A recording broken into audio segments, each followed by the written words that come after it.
Bonjour à toutes et à tous. Aujourd'hui, j'ai envie de vous parler d'un sujet aussi simple qu'essentiel, l'amitié. Mais pas l'amitié comme on en parle dans les cartes postales ou les chansons, non.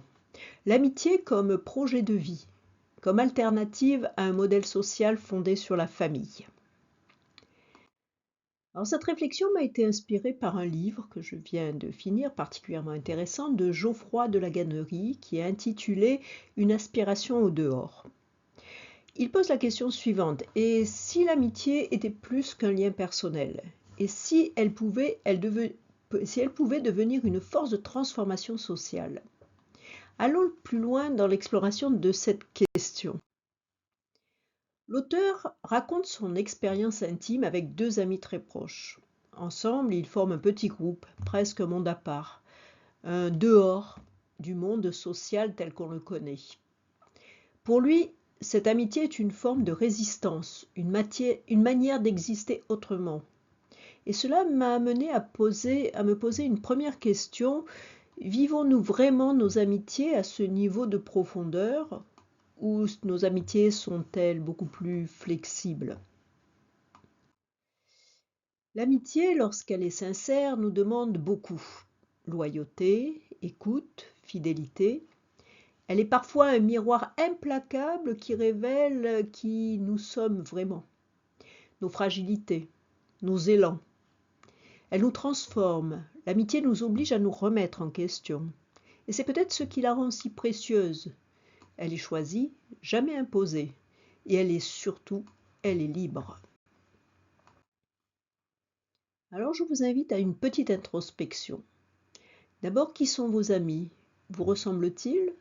Partagent-ils votre âge, votre culture, votre classe sociale? Ou au contraire, vos cercles amicaux sont-ils ouverts à la différence, à l'inattendu, à l'altérité? Car souvent nous devenons amis avec ceux qui nous rassurent, qui nous ressemblent. Ce n'est pas un mal en soi, mais cela peut aussi nous enfermer.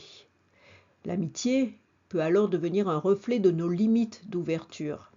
Elle peut être un espace de confort ou un tremplin vers l'autre. C'est ici que le livre devient le plus provocateur. Geoffroy de la Gannerie pose une question dérangeante: et si l'on construisait la société non plus sur la famille, mais sur l'amitié? La famille, comme vous le savez, est une structure ancienne, universelle, souvent perçue comme naturelle. Mais elle peut aussi être contraignante, normative, excluante. L'amitié, elle, est libre. Elle est aussi fragile, mouvante, parfois instable. Alors peut-elle devenir un socle social? Peut-elle structurer des communautés durables, des solidarités fiables? Rien n'est moins sûr en fait, car l'amitié, lorsqu'elle devient exclusive, peut aussi exclure. Elle peut créer des nouveaux entre-soi, tout aussi fermés que ceux qu'elle critique.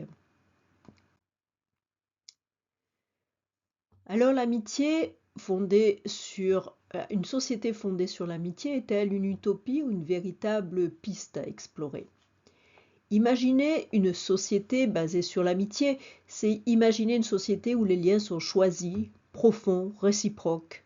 C'est séduisant, mais c'est aussi risqué, parce que les relations choisies ne sont pas toujours inclusives. Toute relation humaine, même très belle, peut se refermer sur elle-même. Un groupe d'amis peut devenir un cercle fermé, une forteresse contre le monde. Alors que faire? Renoncer à l'idée? Ou au contraire la repenser pour en garder la richesse sans tomber dans ses travers? En réalité, l'amitié n'a pas besoin de devenir un système pour être puissante. Elle peut rester un lieu de liberté, d'expérimentation, de transformation personnelle. Elle peut aussi nous inspirer et créer des relations sociales plus justes, plus humaines, plus conscientes. La vraie question est peut-être celle-ci: quel type de lien voulons-nous tisser avec les autres? Sommes-nous prêts à construire une société qui valorise l'écoute, le choix, la réciprocité? Et je vous invite à partager en commentaire la réponse à ces deux questions que j'ai mis à l'écran. Avez-vous déjà vécu une amitié transformatrice? Et pensez-vous que l'amitié peut changer la société? Je vous laisse répondre à ces questions dans les commentaires. Et si cette vidéo vous a fait réfléchir, n'oubliez pas de liker, soit aussi de vous abonner ou de la partager avec vous. Je vous remercie aujourd'hui pour votre écoute. Vous trouverez l'intégralité, encore une fois, de ce support vidéo dans un article qui est paru sur mon blog. Et je vous dis à bientôt pour continuer ce dialogue. Au revoir.